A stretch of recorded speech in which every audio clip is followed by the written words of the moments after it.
어떤 분이 병원에서 임종을 앞두고 있었습니다.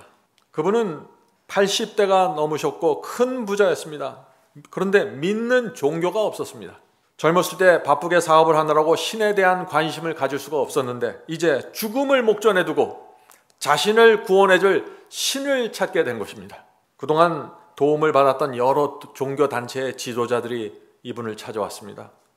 그리고 자기의 종교를 소개하는 것이죠. 지금 죽음을 목전에 둔 이분 앞에 석가모니와 모하메드와 예수 그리스도를 놓고 이제 하나의 신을 결정해야 하는 것입니다. 자, 그분이 어떤 신을 선택했을까요? 안타깝게도 죽는 순간까지 결정하지 못했습니다. 죽을 때까지 우주 최고의 신을 만나지 못했습니다. 그것이 인생 최고의 비극이 되는 것입니다. 어떤 분들은 이렇게 말하죠. 나는 신에 대해서 관심이 없습니다. 먹고 살기도 바쁜데 그런 거 생각할 틈이 없습니다. 라고 말하죠. 그런 분들은 결국 죽음 앞에 서면 어떻게 됩니까? 혹시 신이 존재하는 것이 아닌가라는 두려움에 빠져버리게 되는 것입니다. 성도 여러분, 젊었을 때, 건강할 때 신을 찾으십시오. 내가 의지하고 확신하는 신이 없이, 신앙이 없이 무덤에 들어가는 것은 정말 두려운 일입니다.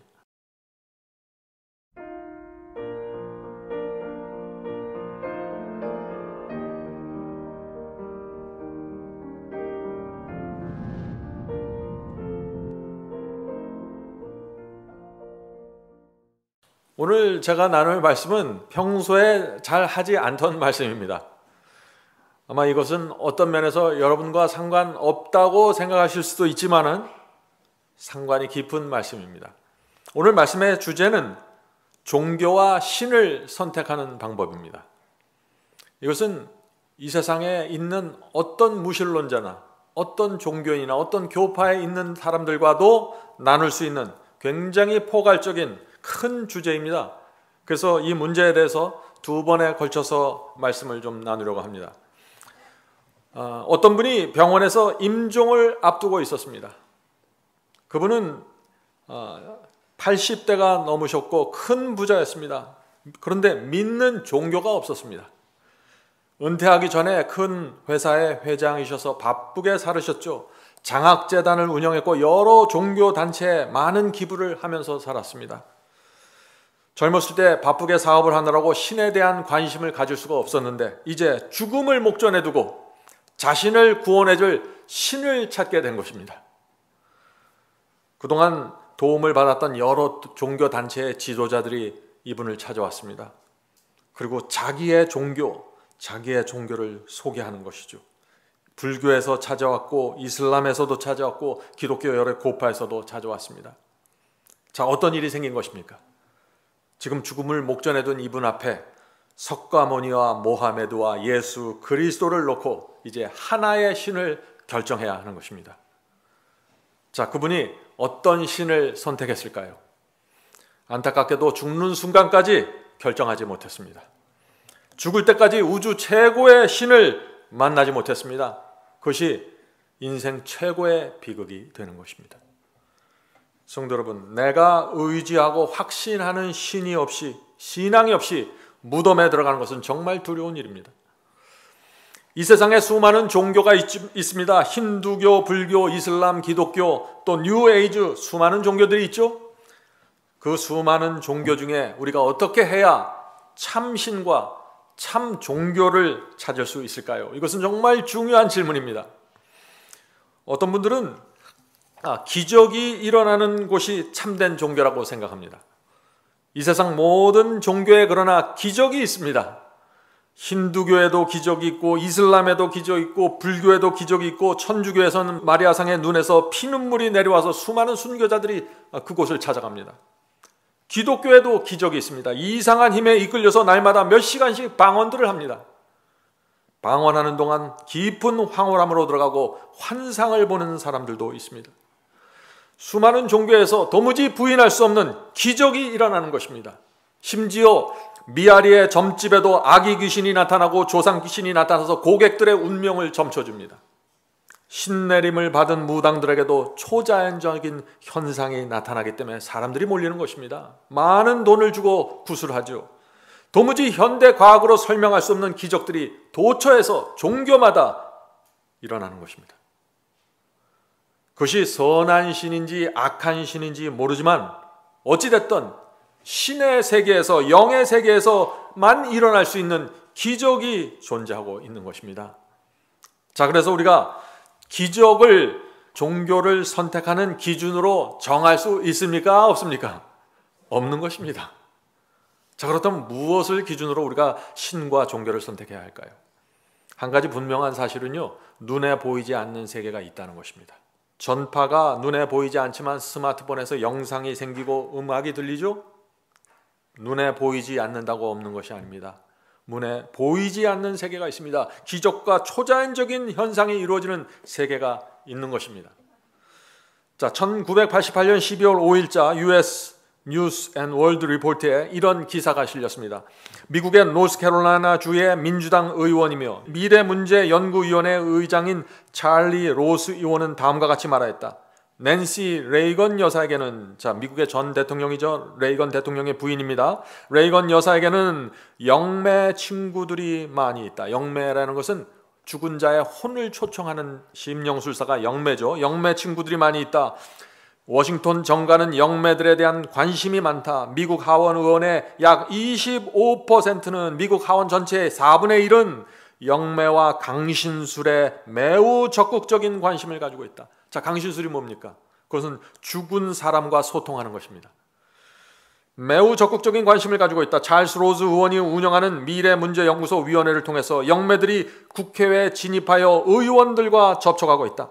소식통에 따르면 많은 국회의원들이 정기적으로 점성술사와 영매들을 만나서 상담하고 있다고 한다. 얼마나 놀라운 이야기입니까? 미국의 대통령과 국회의원 3분의 1, 4분의 1 이상이 죽은 자들의 영과 교통하면서 자문을 받고 있다고요. 한국도 마찬가지입니다. 정치 세계에 이 미신과 영들이 깊이 들어와 있는 것입니다. 그 사람들이, 이 정치인들이, 대통령들이 과학을 모르기 때문에 이런 사람들을 찾아갈까요? 미신을 좋아하기 때문에 영계를 찾고 신들의 도움을 청할까요? 그런 것이 아닙니다. 영의 세계가 있다는 것을 아는 것입니다. 인간 세상을 초월한 세계, 신의 세계가 있는 것입니다. 그러므로 우리는 신을 결정해야 된다는 것입니다. 그 신이 있는, 우주 최고의 신이 있는 종교를 찾아내야 하는 것입니다. 이제부터 그래서 참 종교와 참 신, 최고의 신을 찾는 길을 좀 같이 떠나보도록 하겠습니다. 자, 종교와 신에 대해서 생각할 때 가장 밑바닥에 있는 두 가지 원칙이 있습니다. 두 가지 원칙입니다. 첫째 원칙은 모든 인간에게는 선택할 수 있는 권리가 있다는 것입니다. 신을 믿기로 선택할 수 있고 신을 부인하기로 선택할 수도 있습니다. 어떤 종교든지 원하는 종교는 선택할 수 있습니다. 그런데 선택은 자유인데 책임은 자신이 전적으로 지는 것입니다. 그래서 신중해야 하는 것입니다. 내가 믿는다고 해서 그것이 진리가 되는 것이 아닙니다. 내가 우긴다고 진리가 되는 것이 아니에요. 왜냐하면 각 사람은 자신이 믿는 것이 진리고 자신이 믿는 신이 최고의 선택이라고 다 생각합니다. 이 세상에 있는 모든 사람들이 다 그렇게 생각해요. 자, 또 하나의 원칙이 있습니다. 그것은 진리는 사람의 숫자와는 상관없다는 것입니다. 어떤 종교를 믿는 사람의 숫자가 많다고 해서 그 종교가 진짜 종교가 되는 것은 아닙니다.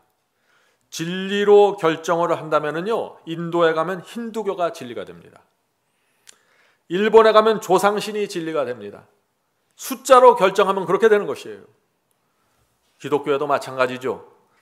장로교에 다니는 사람들이 많으면 장로교 교리가 진리가 됩니까? 아니죠. 왜냐하면 미국 남부에 가면 장로교보다 남침례교가 압도적으로 많습니다. 남미에 가면은 개신교보다 천주교회가 압도적입니다. 지역마다 압도적인 숫자를 가진 종교들이 있는 것입니다. 숫자가 그래서 압도적이라고 해서 진리가 되는 것은 결코 아닙니다. 숫자에 속으면 길을 잃어버립니다. 그래서 진리를 찾는다는 사람들이 숫자 놀이에 빠지면 길을 잃어버리는데 오늘날 너무나 많은 사람들이 숫자를 통해서 진리를 자꾸 찾으려고 해요. 형제자매 여러분, 진리가 무엇인지 찾고 어떤 종교가 참 종교인지 찾을 때 절대 사람의 숫자를 세면 안 됩니다. 그것이 악령들이 원하는 방법입니다. 자, 지금까지 제가 말씀드린 거 여러분 이해하시고 동의하시겠죠? 예, 이제 계속해서 진행하겠습니다. 신들의 신, 최고의 신을 찾으려면은요, 4가지 조건을 만족시켜야 됩니다. 4가지 조건입니다. 첫째는 증거가 필요합니다. 우주를 지배하는 최고의 신이라는 증거, 이 확실한 증거를 찾아야 합니다. 안개처럼 애매하면 안 돼요. 자, 두 번째는 이성적인 판단입니다. 인간의 이성으로 이해할 수 있어야 됩니다. 이해할 수 없는 신과 이해할 수 없는 종교에는 지적인 동의가 생기기 어렵고 믿음이 생길 수 없습니다. 그래서 이성이 필요한 것입니다. 자, 세 번째, 논리가 있어야 됩니다. 맹목적이거나 미신적이면 안 됩니다. 신의 존재를 논리적으로 우리 인간이 이해할 수 있고 동의할 수 있고 따라갈 수 있어야 되는 것입니다. 받아들일 수 있어야 됩니다. 그래야만 우리는 그 신을 받아들일 수 있는 것이죠. 자, 네 번째는 우주 최고의 신과 종교가 있다면 그것은 반드시 인격적이어야 합니다. 인간의 존엄성과 선택을 존중해주는 신과 종교를 찾아야 하는 것입니다. 막무가내면 안 됩니다. 자, 성도 여러분, 어떤 종교와 신을 찾아야 할까요? 지금까지 말씀드렸죠. 4가지. 증거가 있어야 되고, 이성으로 납득할 수 있어야 되고, 논리적으로 누구에게나 설명할 수 있어야 되며, 인간을 인격적으로 대해주는 신과 종교를 찾아야 하는 것입니다. 자, 어떤 종교는요, 우리 신에게 100번 절하면 복을 준다고 말합니다. 300번 절하면 대학과 직장도 얻을 수 있다고 말합니다. 자, 그런 종교에서는 허리가 약한 사람이 복을 받을 수 있을까요? 잘 생각해 보셔야 돼요. 그런 종교에 증거가 있습니까? 이성이 있나요? 논리가 있습니까? 인간을 인격적으로 대하고 있습니까? 4가지 조건을 통해서 이 세상의 모든 신과 종교를 들여다봐야 된다는 것입니다. 그런데 놀라운 것은요, 이 기독교 중에서도 그런 가르침이 있어요. 어떤 가르침입니까? 사람이 태어나는 순간 하나님께서 일방적으로 이 사람은 천국 가고 저 사람은 지옥 간다고 결정하는 교파가 있어요. 이 사람은 지옥에 가는 것으로 예정해 줬다고 하는 것입니다. 인간에게는 선택의 자유가 없고 인간 스스로 하나님을 선택할 수도 없고 인간 스스로 하나님을 등질 수도 없다고 말하는 것입니다. 인간은 구원과 멸망을 선택할 수 없다. 구원과 멸망은 하나님께서 전격적으로 결정하시는 것이다. 이런 가르침을 들어본 적이 있습니까? 이런 가르침이 이성적인가요? 논리적입니까? 인간을 인격적으로 대해주는 가르침입니까? 아니면 빠져나와야 되는 것입니다. 4가지 조건으로 확인할 수 있는 것입니다. 우주 최고의 신을 믿는 종교가 있다면요, 정말 우주 최고의 신을 믿는 그 진짜 종교가 있다면은 지금부터 제가 말씀드린 이 6가지를 정확하게 설명할 수 있는 종교여야 되는 것입니다. 자, 첫 번째, 이 세상과 우주가 어떻게 시작되었는지 설명해야 하는 것입니다. 둘째, 선과 악이 처음에 어떻게 시작되었는지 그 시작점을 정확하게 설명해 주어야 합니다. 셋째, 인류가 어떻게 출발했는지, 사람이 어떻게 이 지구에 존재하게 됐는지 설명할 수 있어야 됩니다.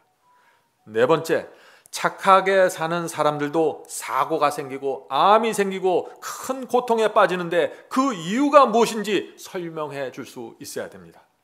참 신이 있다면 어떻게 이런 일이 있습니까? 하는 이 질문에 대한 답이 있어야 되는 것이에요. 어떤 종교예요? 진짜 종교의 말이죠.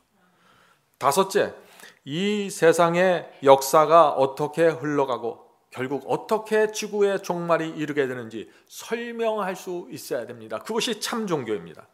우주 최고의 신이 있다면 세상 역사가 왜 이렇게 흘러왔고 세상 종말에 어떤 일이 생기며 어떤 사건이 생기며 어떻게 끝나게 되는지 설명해 줄 수 있어야 한다는 것입니다. 왜요?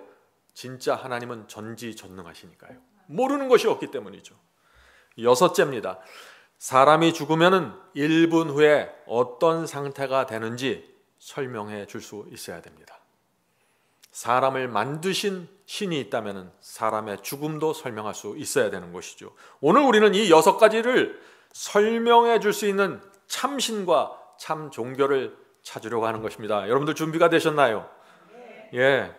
이제 참 신과 참 종교를 찾아가는 계단을 하나씩 올라가도록 하겠습니다. 자, 첫 번째 계단이 무엇일까요? 하나님과 참 하나님을 찾는 첫 번째 계단, 질문입니다. 질문에서 시작합니다. 질문이 없으면 신을 찾을 수 없습니다. 왜 기적이 일어나고 있으며, 어떻게 우주가 시작되었으며, 어떻게 사람이 존재하게 됐으며, 어떻게 코끼리가 생겨났는지 설명해 줄 수 있어야 됩니다. 질문을 해야 되는 것입니다. 어떤 분들은 이렇게 말하죠. 나는 신에 대해서 관심이 없습니다. 먹고 살기도 바쁜데 그런 거 생각할 틈이 없습니다. 라고 말하죠. 그런 분들은 신을 찾을 수 없습니다.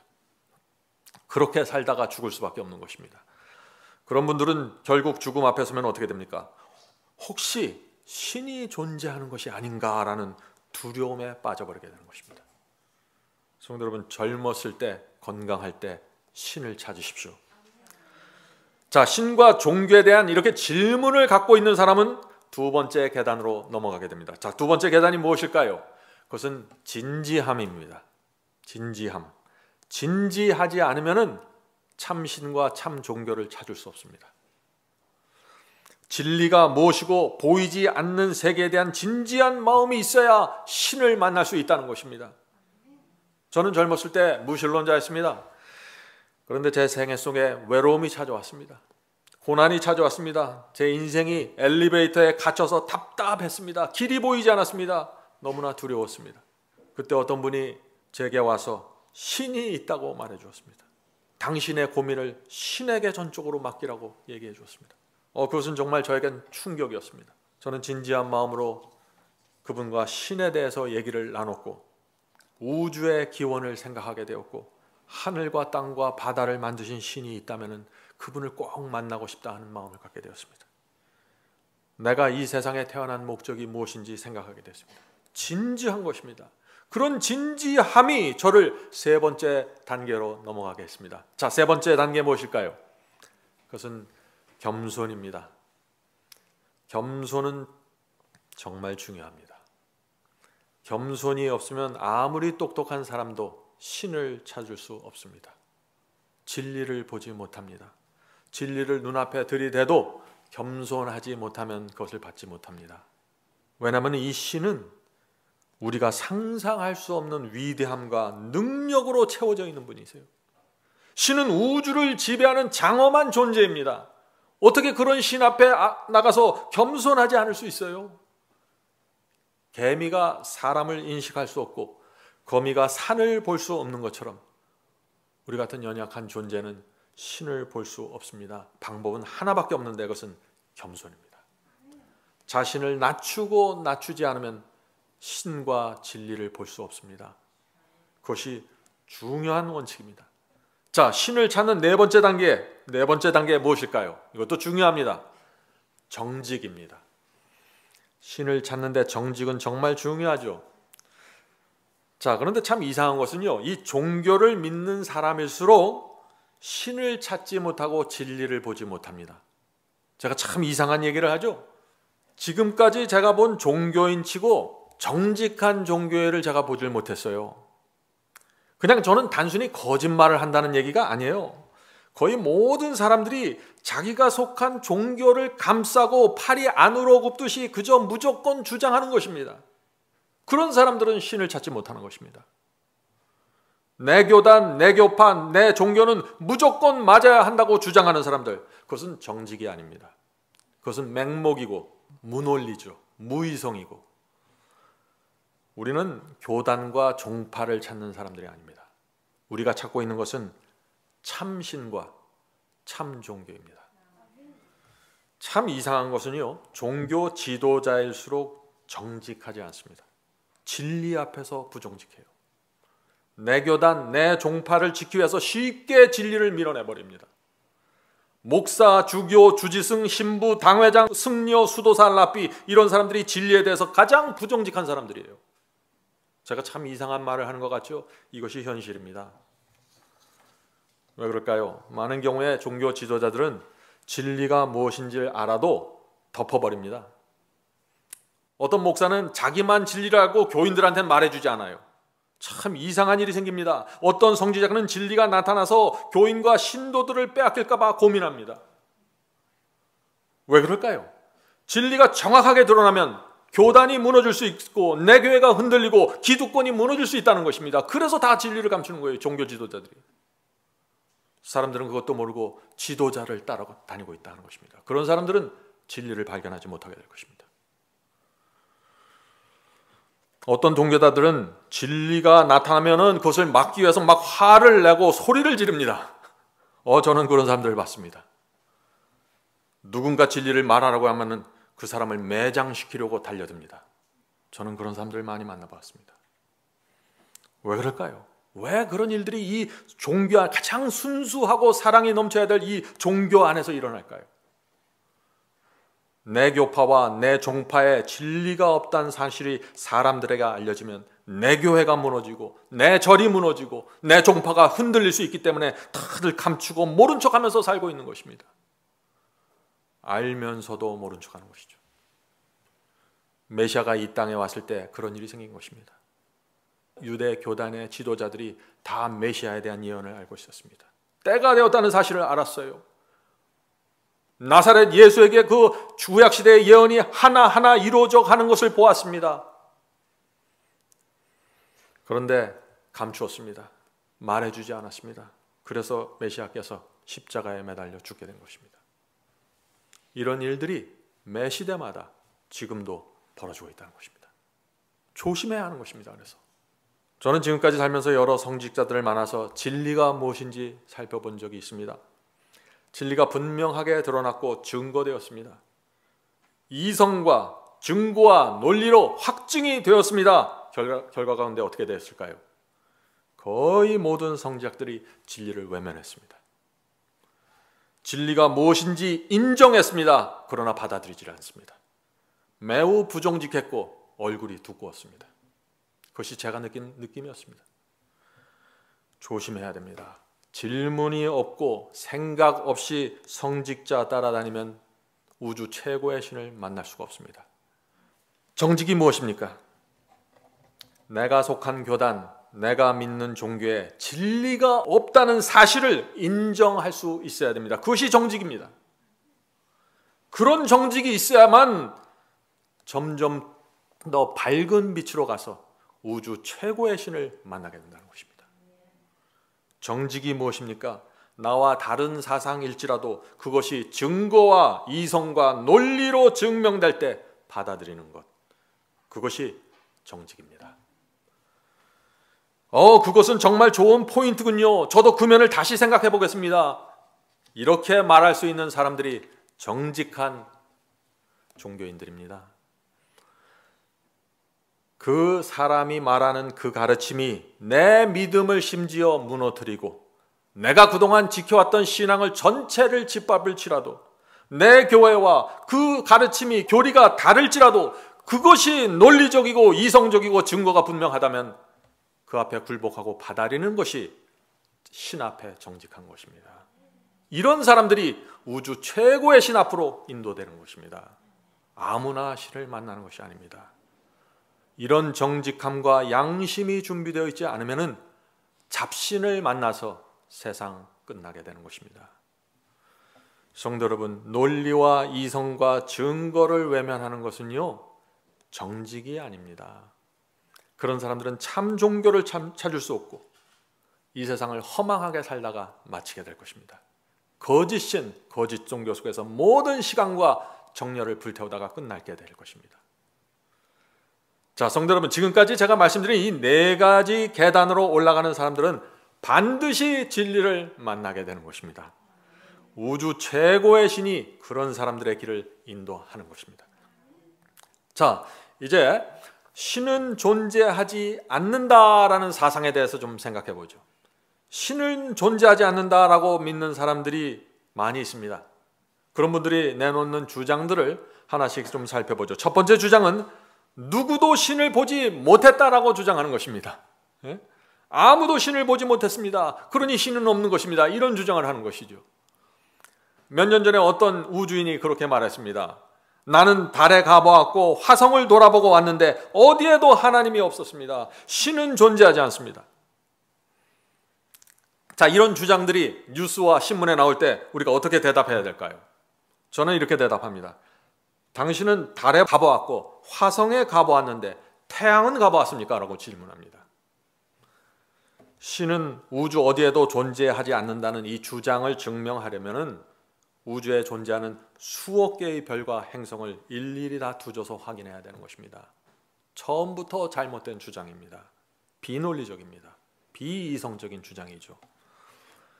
다 찾아본 다음에 우주 전체를 내가 다 하나하나 다 찾아봤는데 없습니다 라고 말하는 것입니다.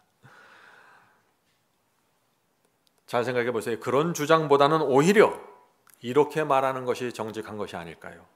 우주 저편에 수백억 개의 은하계가 있고 그 각 은하계마다 수조 개의 별들이 있는데 그 어딘가에는 신이 있지 않을까요? 이 엄청난 우주를 만든 창조주를 인정해야만 이 우주의 신비가 풀리지 않을까요? 이렇게 말하는 것이 더 설득력이 있지 않을까요? 자, 신이 주장하려면 우주 전체를 살펴야 되는데 신이 없다고, 우주에 신이 없다고 주장하려면 우주 전체를 살펴야 되죠. 그런데 그럴 수 있는 사람은 하나도 없어요. 그러므로 이 신은 우주에 없다, 누구도 본 적이 없다, 이런 주장들은 의미가 없고 증명될 수 없다는 것입니다. 자, 신을 부인한 두 번째 주장이 무엇인가요? 우주와 생명체는 우연히 생겼다는 주장이죠. 우연히. 이 무신론자들이 그런 얘기를 많이 하죠. 진화론과 빅뱅 이론을 이용해서 우주의 생성과 기원을 우연이라고 표현하고 있습니다. 참 과학자들이 우연이라고 말하니까 참 이상하게 들리죠. 그러나 실제 그렇습니다. 이 우주의 생명체가 나타날 수 있는 그 확률을 계산해냈다고 자랑하면서 이 논문들이 발표되는데 그 확률을 보면은 소수점 이하로 0이 수십 개 내려가 버립니다. 그것을 그리고 우연이라고 말하는 것입니다. 성도 여러분, 한번 생각해 보세요. 로봇이 있습니다. 정말 기가 막힌 기계죠. 이 로봇이 우연히 만들어졌다고 주장해 보세요. 어떤 사람이 어떻게 생각하시겠어요? 로봇이 만들어지려면 아주 복잡한 설계가 이루어져야 되고 수만 개의 부품들이 정교하게 정확한 타이밍에 맞춰서 들어와서 조립이 돼야 되는 것입니다. 그런데 그 로봇이 수십억 년이 지나가면서 서서히 우연히 만들어졌다고 말하면은 그것이 이성적입니까? 논리적입니까? 증거가 충분한가요? 아니라는 것입니다. 우주와 이 생물체는 인간은 로봇과 비교할 수 없도록 신묘막측하고 정교하고 복잡합니다. 도무지 우연히 만들어질 수 있는 것이 아닙니다. 자, 20세기 유명했던 무신론자가 있습니다. 그의 이름은 안토니 플루입니다. 안토니 플루는 무신론자들과 그리스도인들 사이에 그 논쟁하는 유명한 포럼이 있는데 소크라테스 클럽의 아주 중요한 멤버였습니다. 신의 존재를 믿는 저와 같은 사람의 입장에서 보면 이 안토니 플루는 아주 악명 높은 무신론자 철학자입니다. 상대하고 싶지 않은 사람이에요. 그런데 그가 죽기 전에 하나님의 존재를 인정했습니다. 온 세상이 깜짝 놀랐습니다. 그가 왜 인정을 했을까요? 하나님을 무너뜨리기 위해서 최전선에서 서서 싸웠던 그가 하나님을 왜 인정하게 되었을까요? 안토니 플루는 2004년 신은 존재한다, There is a God 이라는 책에서 자신이 신조를 바꾸게 된 이유를 이렇게 설명합니다. 자, 신은 존재한다 75쪽에 있는 글입니다. 내가 전향한 것은 순전히 DNA 유전자 연구 덕분이다. DNA가 생명을 만들어내기 위해서는 불가사의할 정도로 복잡하고 정교하게 배치되어야 하고 엄청나게 다양한 부품들이 협력하여 일해야 하는데 그렇게 되려면 반드시 지성적인 존재가 필요하다. 이 신이 필요하다는 것입니다. DNA가 생명을 가지려면 두 가지가 필요하다. 첫째는 수많은 요소들이 복잡하게 연결되어야 하고 둘째는 그 많은 요소들이 정확하게 협력해서 일하는 정밀함이 필요하다.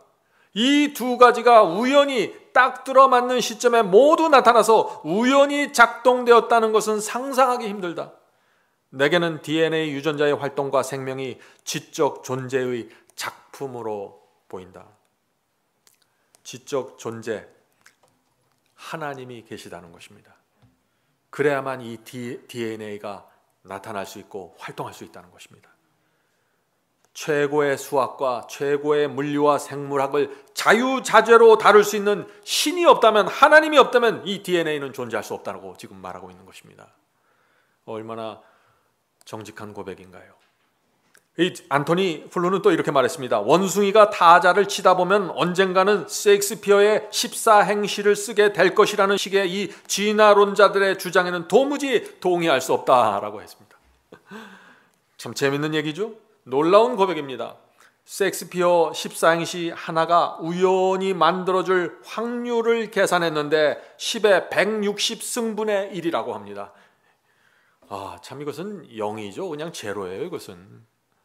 하나의 시가 우연히 만들어줄 확률도 이렇게 희박한데 인간이 또 우주가 생명체가 탄생할 확률을 계산하면 그건 계산해보나 마나요. 그거는. 제가 지금 무엇을 말하고 있습니까? 우리의 이성과 논리와 정직함과 증거로 판단해야 된다는 것입니다. 공부 안 해도 됩니다. 박사가 아니어도 상관없습니다. 이 네 가지를 갖고 있으면 누구나 우주 최고의 신을 만날 수 있게 되는 것입니다. 그래서 하나님은 자비하고 공정하신 것입니다. 자, 안토니 플루는 또 이렇게 말했습니다. 생물학과 천문학과 우주과학이 발달하면 발달할수록 진화론은 설 자리를 잃게 되고 창조주 하나님이 존재한다는 사실이 분명해진다. 성도 여러분, 이것이 안토니 플루가 하나님을 인정하기로 전향하게 된 이유라는 것입니다. 우주와 생명이 존재한다는 것이 무슨 뜻입니까? 그것을 만드신 창조주 하나님이 존재한다는 뜻입니다. 그래서 우리는 이 창조주 하나님을 반드시 만나야 되는 것입니다. 그 창조주 하나님이 어느 종파, 어느 교파에 있는지 찾아야 하는 것입니다. 자, 이제 우리는 중요한 질문을 하나 남겨놓았습니다. 그 질문이 무엇일까요? 그 질문은 이것입니다. 자, 우주는 진화나 빅뱅이 아니라 창조로 이루어졌다면 이 세상 모든 종교 중에서 창조주를 가장 확실하고 정확하게 설명하는 종교는 무엇입니까? 라는 질문입니다. 무엇입니까? 이 세상에서 이 질문에 가장 분명하게 대답할 수 있는 종교는 오직 하나입니다. 그것은 성경이 믿는 기독교입니다. 이것은 어떻게 부인할 수가 없어요. 제가 믿는 종교라서 이렇게 팔이 안으로 굽듯이 제가 억지 때를 쓰는 것이 아닙니다. 창조에 있어서만큼은 이 성경은 어떤 종교에 비교할 수 없을 정도로 독보적입니다. 성경의 첫 장을 열면은 어떻게 돼요? 바로 천지창조가 나옵니다. 하나님께서 태초에 천지를 창조했다고 선포하고 시작하는 것입니다. 그것이 성경입니다. 성경은 인류가 어떻게 시작되었는지 설명해 줍니다. 많은 사람들이 일주일 제도는 어디서 언제 시작되었습니까? 일주일을 7일로 규정한 것은 누구입니까? 일주일은 왜 5일이 아니라 10일이 아니라 7일이어야 합니까? 라고 질문합니다. 아무도 이 질문에 대답할 수 없습니다. 성경만 대답해 줍니다. 어떤 사람은 바벨론에서 시작되었다고 하고 어떤 사람은 중세기 로마에서 달력이 만들어지면서 시작되고 하는데 아닙니다. 7일 제도는 성경 창세기 1장에 기록되어 있습니다. 하나님께서 6일 동안 하늘과 땅과 바다와 사람을 창조하시고 제7일 7번째 날에 하나님의 창조를 기억하도록 만드신 것입니다. 그래서 7일의 시스템이 태초부터 세워진 것입니다. 왜 하나님께서 처음부터 일주일 제도를 만드셨을까요? 왜 하나님께서 이 세상을 창조하는데 5일이 아니라 10일이 아니라 7일에 만드셨을까요? 7째 날이 돌아올 때마다 인간들이 이 지구를 창조하고 우주를 만드신 하나님께 나와 기억하고 경배하기를 원하셨던 것입니다. 그런데 이 프랑스 혁명 때 나폴레옹이라는 사람이 하나님을 부인하고 결정했습니다. 그래서 어떻게 했나요? 성경을 불태우고 일주일 제도를 10일로 바꿨습니다. 사람들은 10일에 하루씩 쉬도록 법이 바뀌어졌기 때문에 이 10일에 하루만 쉬게 된 것입니다. 어떤 일이 생겼을까요? 아픈 사람들이 생겨나고 피곤해 지쳐서 쓰러지는 사람들이 계속해서 나왔습니다. 그래서 어떻게 했나요? 나폴레옹 장군이, 프랑스 혁명군이 일주일을 다시 하나님께서 정하신 7일로 돌아가게 결정했습니다. 나폴레옹은 신을 부인하려고 했지만 하나님께서 인간의 인체와 건강과 쉼을 위해서 주신 이 7일 제도가 나폴레옹을 통해서 다시 한번 증명이 된 것입니다. 그것이 최고의 주일 제도로 말이죠. 성경은 놀라운 책입니다. 성경은 선과 악이 어떻게 시작되었는지 분명하게 설명합니다. 성경은 왜 착하게 사는 사람들도 사고가 생기고 암이 생기는지 설명해 줍니다. 성경은 지구의 역사에 대한 예언을 선포해 줍니다. 성경책의 3분의 1이 뭐예요? 예언입니다. 성경책의 3분의 1이 가득 차 있는 이 성경 예언은 지구 역사가 어떻게 앞으로 흘러가게 될 것이고 이 지구가 어떻게 끝나게 될 것인지 분명하게 보여주고 선포하는 것입니다. 이것이 참된 종교입니다. 참 하나님입니다. 2600년 전에 이미 성경은 이 세상 제국들의 역사가 어떻게 흘러가고 어떤 나라가 올라오고 그 다음 제국이 어떤 제국이 올라오고 세계를 지배할 것이며 이 세상이 언제 어떻게 끝나게 될지 예언하고 있는 것입니다. 요한계시록은 1세기에 기록된 책이죠. 1세기에 사도 요한이 요한계시록을 기록했는데 그 중세기 이후에 신대륙 미국이라는 땅이 나타나게 될 것이라고 예언해 놓았습니다. 깜짝 놀랄 만한 예언이죠. 뿐만 아니라 미국의 종말에 대한 놀라운 예언을 사도 요한이 기록해 놓았습니다. 오늘 많은 사람들이 이 예언을 공부하지 않기 때문에 이것을 모르고 있지만 이것은 진실입니다. 여러분들이 저희 웹사이트에 오셔서 바이블 칼리지에 오시면은 성경 예언에 대해서 어떻게 세상 역사가 이루어졌고 앞으로 어떤 예언이 남아있는지 중요한 예언이 우리 앞에 남아있습니다. 그것을 꼭 여러분들 공부하셔야 되는 것입니다. 자, 성경은 사람이 죽으면은 죽음 이후에 어떻게 되는지 분명하게 설명합니다. 애매한 곳이 없습니다. 성경에는. 이 문제도 바이블 칼리지에서 여러분들이 공부할 수 있습니다.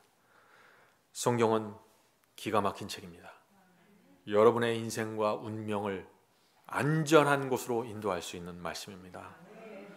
저는 성경에서 우주와 죄와 역사와 죽음에 대한 모든 질문에 대한 답을 얻었기 때문에 제가 창조주 하나님을 믿기로 결정한 것입니다. 한 분은 어떤 무신론자가 저에게 날카로운 질문을 던졌습니다. 그 질문은 이것입니다. 하나님을 믿는다는 것은 매우 위험한 도전입니다. 왜냐하면 만약 하나님이 존재하지 않을 경우에는 너무나 큰 손해를 보기 때문입니다. 인생이라는 귀한 시간을 무의미하게 보내는 것이 아닙니까? 라고 저에게 도전했습니다. 그렇죠? 계속해서 교회 다녀야 되고 헌금 드려야 되고 봉사해야 되고 헌신하는데 알고 보니까 하나님이 없다는 것입니다. 신이 없다는 것입니다. 그럼 얼마나 낭비예요. 지금 그것을 얘기하는 것입니다. 이것은 정말 신을 믿는 사람들에게 심각한 도전이죠. 제가 어떻게 대답했을까요? 그 반대의 경우를 생각해 보아야 합니다. 선생님이 말한 그 반대의 경우를 생각해 보아야 합니다. 만약 하나님이 존재한다면 어떻게 될까요? 저는 하나님을 믿기 때문에 선하게 살게 되었고 어려운 자들을 도와주게 되었습니다. 아내와 저와 우리 가족은 지금까지 행복하게 살았습니다. 누구보다도 깊은 의미와 보람을 갖게 되었습니다. 그런데 만일 내가 믿는 것처럼 정말 신이 존재한다면 그때 선생님은 어떻게 될까요? 생각만 해도 끔찍합니다. 죽어서 당신은 하나님의 심판대 앞에 나가게 될 것입니다. 모든 죄에 대한 형벌을 자기 스스로 지게 될 것입니다. 신을 부정하는 것은 매우 위험한 도박입니다. 다시 생각해 보시기 바랍니다. 제 말을 듣고 그분의 얼굴이 어떻게 됐을까요? 심각해졌습니다. 잘 생각해 봐야 됩니다. 신이 존재하는가 존재하지 않는가에 대한 문제는 수학적 확률로는 50대 50인 것처럼 보이지만 사실은 그렇지 않다는 것입니다. 신을 거절하는 순간 엄청난 도박으로 들어가게 되는 것입니다. 자기 인생 전체와 영원한 삶을 놓고 도박하는 것입니다. 누구도 지옥불을 앞에 놓고서 그런 도박을 하고 싶지는 않을 것입니다. 그래서 우리는 신을 찾아야 되는 것입니다. 흥미있는 설문조사가 있었습니다. 4대 종교에 대해서, 이 세상에 존재하는 이 4대 종교에 대해서 다음과 같은 질문을 설문지에서 던졌습니다. 자, 그 질문이 이것입니다. 만약 여러분 앞에 예수 그리스도와 모하메드와 힌두교의 크리시나와 석가모니가 앉아 있다면 여러분은 그분들에게 어떤 질문을 하겠습니까? 여러분 앞에 그 네 신이 앉아 있으면 무슨 질문을 던지겠어요? 다음 달에 당첨될 복권 번호 좀 알려 주세요. 이런 질문을 하겠어요? 아니에요. 가장 많은 사람들이 내가 어떻게 해야 구원받을 수 있습니까? 라는 질문을 던졌다고 합니다. 성도 여러분, 구원에 대해서 예수 그리스도와 모하메드와 석가모니와 힌두교의 신에 대해서 물어보면 어떻게 대답할까요? 모두 다른 대답이 나오는 것입니다. 자, 그래서 우리는 지금부터 이 세계 4대 종교 중에서 어떤 종교와 어떤 신이 구원에 대해서 가장 이성적이고 논리적이고 분명한 증거와 또 인격적으로 대답을 주는지 우리가 살펴보려고 하는 것입니다. 여러분 잘 들으면서 여러분 스스로 판단해 보시기 바랍니다. 자, 구원에 대해서 내가 어떻게 구원받을 수 있습니까? 라고 물으면 이슬람의 모하메드는 이렇게 대답하는 것입니다. 알라 신이 코란경에 주신 율법대로 살아야 합니다. 하루에 3번 기도하고 회개해야 합니다. 알라 신을 믿는 신자처럼 경건하게 살아야 합니다. 세상을 버려야 합니다. 알라 신이 주신 말씀대로 살아야 합니다. 이것이 코란의 말씀입니다. 모든 종교가 다 공통적으로 선하게 살라고 합니다. 기도하라고 합니다. 그래서 사람들이 혼돈하는 것이에요. 이렇게 믿으나 저렇게 믿으나 결국은 저쪽에 똑같은 데 가는 거 아닙니까? 라고 생각하는 것이죠. 아닙니다. 그 다음 질문을 해보면 대답이 다 달라지는 것입니다. 그 다음 질문은 이것입니다.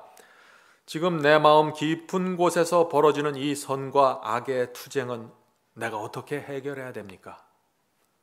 유혹과 시험이 올 때 생기는 내 속에서 올라오는 이 욕심과 정욕은 내가 어떻게 해야 됩니까? 이 질문을 던지면 어떻게 될까요? 기독교와 불교와 힌두교가 다 다른 대답을 내놓게 되는 것입니다. 자, 이슬람은 이렇게 대답합니다. 문제는 당신의 마음이 아니라 행위입니다. 죄는 행위에서 결정됩니다. 만약 당신의 행위에 죄가 생겼다면 알라 신에게 용서를 구하십시오. 마음은 문제가 아니라는 것입니다. 겉으로 나타난 행위가 문제가 되니까 알라 신이 그것은 책임져 준다는 것입니다. 자, 그 이슬람에게 다시 이 질문을 하면 어떻게 대답할까요? 제가 신을 찾는 첫 번째 단계 뭐라 그랬죠? 질문이라고 했습니다. 계속해서 여러분의 마음속에 있는 질문을 던져야 됩니다. 누구에게요? 신과 종교에게 말이죠. 그 종파의 지도자들에게 던져야 되는 것입니다. 여러분의 이성과 상식과 양심에 합당한 답을 얻기까지 질문을 던져야 되는 것입니다.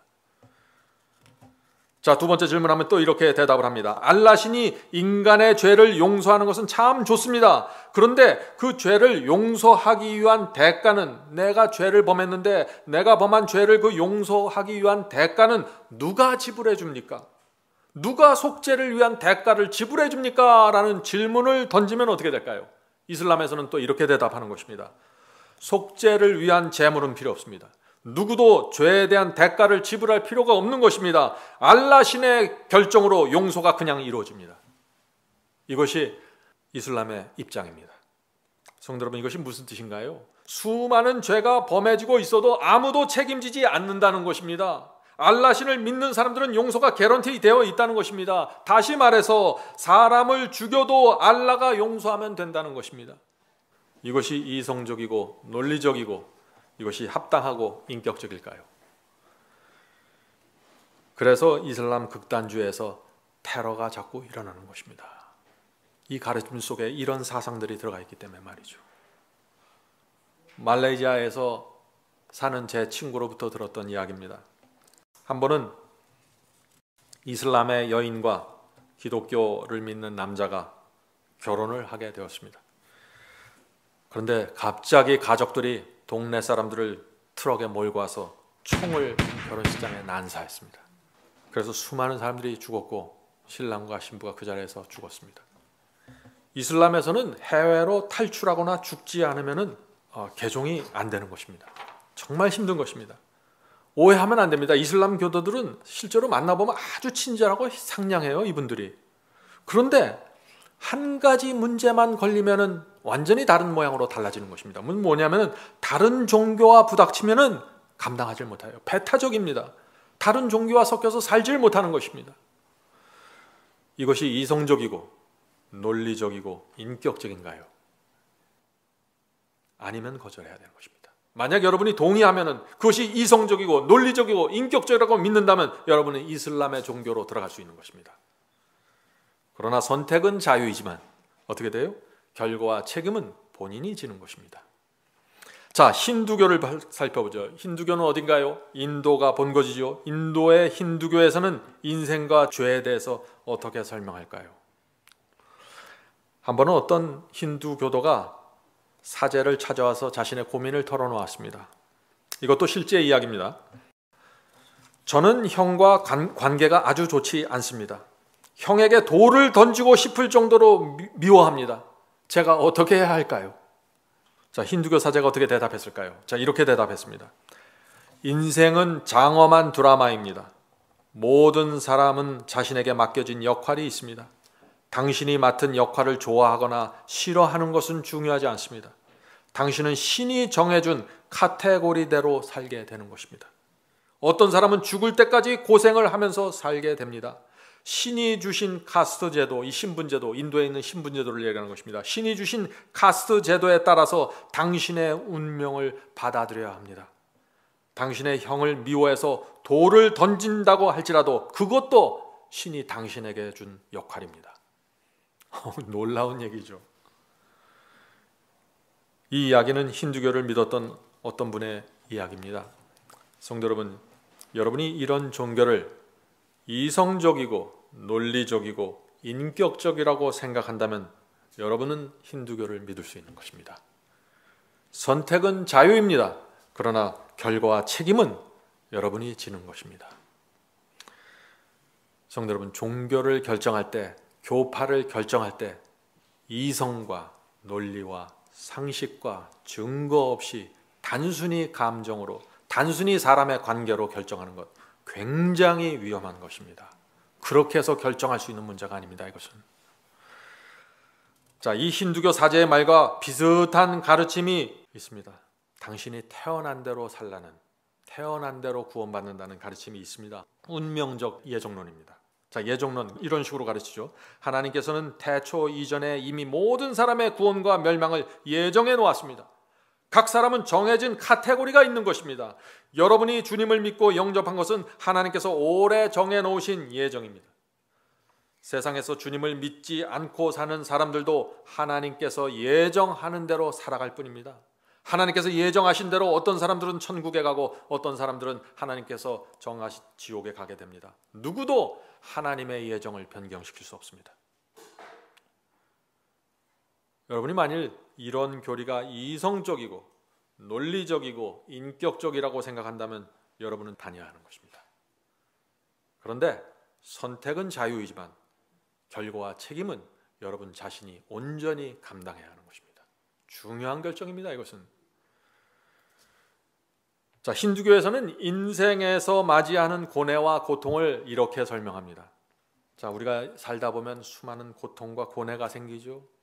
자식들의 문제가 생기고 재산의 문제가 생기고 사업의 문제가 생기고 정말 힘듭니다. 그 문제를 힌두교에서는 이런 식으로 설명하는 것입니다. 인생의 문제는 당신이 과거에 쌓아놓은 업보를 받는 것입니다. 과거에 쌓아놓은 문제는 언젠가 수면 위로 올라오게 됩니다. 당신의 고민과 고통에 빠지는 것은 과거에 빚진 것들이 나타나는 것입니다. 그러므로 고통이 나타날 때마다 당신은 빚을 갚아야 하는 것입니다. 고통으로부터 벗어날 수 있는 유일한 방법은 선한 일을 행하는 것입니다. 선한 일을 찾아서 덕을 쌓아야 합니다. 공로를 쌓고 쌓으면 당신도 언젠가 우주를 얻게 될 것입니다. 이것이 힌두교의 가르침입니다. 자, 그러면 여기서 또 질문을 해야 됩니다. 항상 우리는 질문을 던져야 되는 것입니다. 착하게 살아온 사람이 악하게 사는 사람보다 더 많은 고통을 받는 경우들이 많은데 그것은 그러면 어떻게 설명해야 됩니까? 하고 힌두교 사제에게 물어봐야 하는 것입니다. 질문을 던지지 않으면 신에게 가는 길을 놓치게 되는 것입니다. 맹목적으로 받으면 안 되는 것입니다. 기독교도 마찬가지고 힌두교도 마찬가지고 불교도 마찬가지입니다. 질문을 던져줘야 돼요. 여러분은 바보가 아니에요. 이성을 갖고 있는 사람들입니다. 왜 질문을 하지 않나요? 맹목적으로 살면 안 되는 것입니다. 착하게 산 사람이 암에 걸리는데 악인들은 오히려 잘 살고 부자가 되는 것은 어떻게 설명해야 됩니까? 라는 질문을 던져야 되는 것이죠. 자, 이제 불교를 한번 생각해 보죠. 불교는 인생의 고통에 대해서 어떻게 대답할까요? 이런 대답을 줍니다. 당신의 눈에 보이는 악은 환상일 뿐입니다. 이 세상의 고통은 당신의 마음속에 있는 욕망에서부터 나오는 것입니다. 당신이 괴로워하고 고통당하는 것은 마음의 욕망 때문입니다.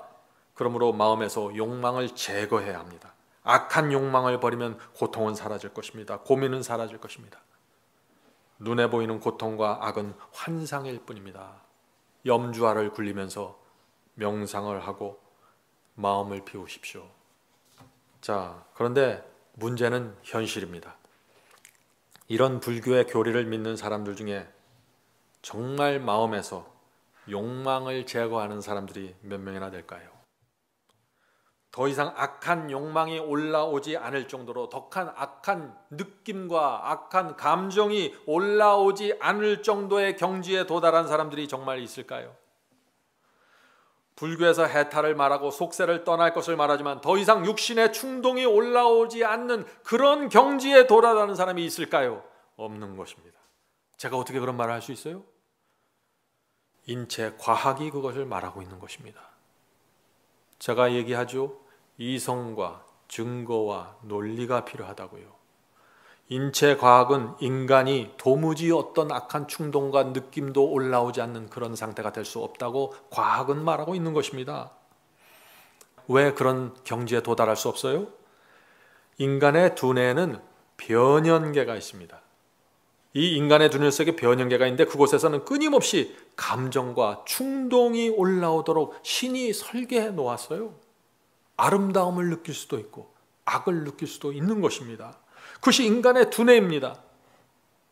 그것이 악이 올라올 때 그 자체가 죄가 되는 것이 아니라 악한 충동이 올라올 때 그것을 물리치고 거절하는 것입니다. 악한 충동 자체, 느낌 자체는 죄가 아닌데 불교에서는 충동과 느낌 자체를 악으로 보았고 그것이 올라오지 않도록 계속해서 마음을 비워야 된다고 요구하고 있는 것입니다. 그래서 사람들이 도무지 불가능한 목표를 정해놓고 도를 닦게 된 것입니다. 종교는 우리에게 행복과 기쁨을 줍니다. 그런데 종교를 잘못 정하면, 교파와 교리를 잘못 정하면 굉장한 슬픔과 낙담 속으로 들어가는 것입니다. 자, 그렇다면 이 불교에게 신의 존재에 대해서 질문하면 어떻게 대답할까요? 불교에서는 별로 신들에 대해서 말하지 않잖아요. 자, 이렇게 대답합니다. 신은 당신이 정하는 것입니다. 불교는 신에 대한 분명한 입장이 없습니다. 석가모니 자신도 한 번도 자신을 신이라고 주장한 적이 없습니다. 부처님께 치성을 드리고 덕을 쌓으면 극락에 가는 것입니다. 우리 불교는 윤회를 믿습니다. 사람이 이 세상에서 선과 덕을 쌓고 죽으면 귀한 사람으로 다시 태어나고 악을 쌓으면 짐승과 미물로 태어나게 되는 것입니다. 불교는 사람이 죽음을 통해서 짐승과 사람 사이를 넘나드는 윤회를 믿는 것입니다. 그래서 신실한 불교 신자들은 벌레를 죽이지 않고 육식을 하지 않습니다. 왜냐하면 미물과 짐승 중에 죽은 내 가족과 친구가 있을 수 있기 때문이죠. 성도 여러분, 이런 구원론의 증거가 있습니까? 이성적이고 논리적이고 인격적인가요? 여러분이 이 불교의 이런 가르침이 이성과 논리로 납득이 되고 인격적이라고 생각하면 여러분은 불교로 귀화할 수 있는 것입니다. 그런데 선택은 여러분의 몫이지만 책임은 누가 져요? 책임은 자기 자신이 온전히 감당해야 되는 것입니다. 누구도 여러분을 도와줄 수 없습니다. 이것은. 자, 오늘은 여기까지 하도록 하겠습니다. 다음 주에 2부의 말씀을 나누겠습니다. 다음 시간에는 그리스도께서 제시하는 인간의 죄와 양심의 가책에 대한 해결책이 다른 신들과 다른 종교들과 어떻게 다른지 비교해 보도록 하겠습니다. 정말 하나님을 믿는 종교가, 기독교회가 증거가 있고 양심적이고 이성적이고 논리적으로 설명이 가능한 종교인지 우리가 정확하게 파헤쳐 보도록 하겠습니다. 성도 여러분, 증거와 이성과 논리로 신을 찾으셔야 합니다. 종교와 교회를 선택하기 전에 심령에서 떠오르는 질문을 계속해서 던지고 그 대답을 반드시 받아내셔야 하는 것입니다. 여러분을 인격적으로 대해 주시는 신을 찾으셔야 합니다. 이성적으로 설명되고 논리적으로 이해되는 종교와 교회를 선택하십시오. 이 세상의 시작과 끝을 설명해 주는 그런 종교와 그런 교파를 찾으셔야 되는 것입니다. 세상 역사와 지구 종말을 예언으로 분명하게 해석해 주는 교회를 찾아가야 합니다. 선하게 사는 사람들이 왜 이 세상에서 이렇게 고통과 슬픔으로 살아야 되는지 그 대답을 갖고 있는 종교를 찾으셔야 되는 것입니다. 신이 있다면 왜 죽음과 슬픔과 고통이 이 세상에 이렇게 많은지, 왜 세월호 그 배가 저렇게 침몰할 수 있는지, 신이 있다면 어떻게 그런 일이 있을 수 있는지 설명할 수 있는 교회와 종교와 교단을 찾아가야 되는 것입니다. 답이 없는 교회는 찾아가지 마십시오. 그것은 맹목이고 미신입니다. 세상에 있는 거의 모든 신들과 종교는요, 이기적이고 독단적입니다. 여러분들 그 사실 아십니까? 복 받으려면 헌금 드리라고 하고 공로와 희생을 바쳐야 한다고 수많은 신들이 요구합니다. 기복신앙을 가르치는 종교는 그래서 교파와 종파와 교단을 막론하고 가짜입니다. 그런 신은 가짜입니다. 우리는 우리를 위해서 목숨을 바치신 선한 신을 찾아가야 하는 것입니다. 그런 신이 있습니다. 그 신이 우주를 지배하는 최고의 신입니다. 그런 신을 만나실 때 여러분의 마음과 생애 전체를 바치시고 따라가십시오. 그것이 영생이고 구원의 길입니다. 선한 신을 찾으면 여러분은 참된 영혼의 평안을 누리고 날마다 확신과 감사로 살아가게 될 것입니다. 우주를 지배하는 최고의 신이 저와 여러분의 발길을 인도해 주시길 간절히 바랍니다. 하늘에 계신 저희들의 아버지, 하나님께서 저희의 두뇌 속에 주신 이성과 논리와 증거를 가지고 저희가 하나님을 찾아갈 수 있도록 도와주시옵소서. 하나님께서는 선하셔서 이 세상 다른 신들과 다르고 사랑과 자비로 저희를 받아주신다는 이 위대한 진리 앞에 저희가 굴복할 수 있도록 도와주시옵소서. 이 세상 어떤 신과 종교에서도 하나님을 찾을 수가 없습니다. 성경에 있는 하나님을 저희가 만나길 원합니다. 하나님 안에서 저희의 인생이 새로워지고 이 세상 모든 고달픔과 근심 걱정으로부터 해방될 수 있는 그 기쁨을 수많은 사람들이 맛볼 수 있도록 도와주시옵소서. 하늘에 계신 아버지, 저에게 새로운 마음과 새로운 생애를 주셔서 하나님은 살아있고 우주를 지배하는 능력자라는 사실이 저희의 가족과 주변 이웃들에게 선포될 수 있도록 도와주시옵소서. 저희가 이제는 살아계신 하나님을 살아있는 믿음으로 믿을 수 있도록 도와주시옵소서. 저희의 이성과 논리로 저희의 마음을 설득해 주셔서 저희가 그저 헛되고 허망한 믿음이 아니라 하나님의 말씀과 진리 위에, 하나님의 예언 위에 분명하게 세워진 믿음을 갖고 주 앞으로 달려갈 수 있도록 도와주시옵소서. 이 세상과 악령들이 저희를 끌어당긴다고 할지라도 저희가 주님을 향해 가는 그 길을 막을 수가 없습니다. 주여, 하나님의 사랑과 은혜를 통해서 저희가 지치지 않고 포기하지 않고 주께서 인도하시는 길 끝까지 갈 수 있도록 보존해 주시옵소서. 오늘 각 처에서 예배드리는 영혼들에게 함께하여 주시고 그들의 고민을 들어주시고 이 세상의 근심과 걱정으로부터 건져 주시옵소서. 하늘의 기쁨과 보화를 보여주시옵소서. 예수님의 이름으로 간절하게 기도드립니다. 아멘.